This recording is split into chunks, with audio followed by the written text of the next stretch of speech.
Забудьте осетины, о борьбе, что шла века, о той песне, что пред битвой в Чесилгоме пел Бега, как тогда ради свободы и земли своих отцов 30 осетин сразились против тысячи врагов, против тысячи шакалов насмерть бились 30 львов.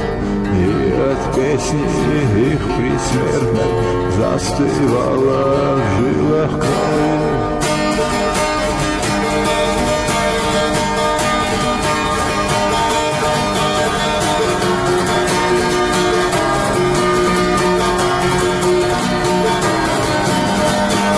Никто не забывает то, что путь у нас один, то, как за отчизну гибли поколения осетин, то, что за свободу нашу им пришлось пройти сквозь ад, то, с каким ожесточением бился в руке Мохаммад.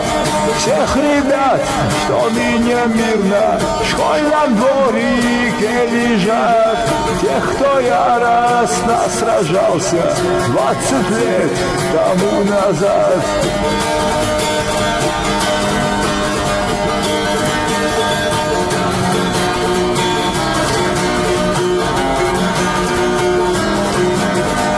Осетинских ополченцев, что всхлиновали танки, жгли имена свои навеки, обессмертили они. 200 лет не прекращалась осетинская война.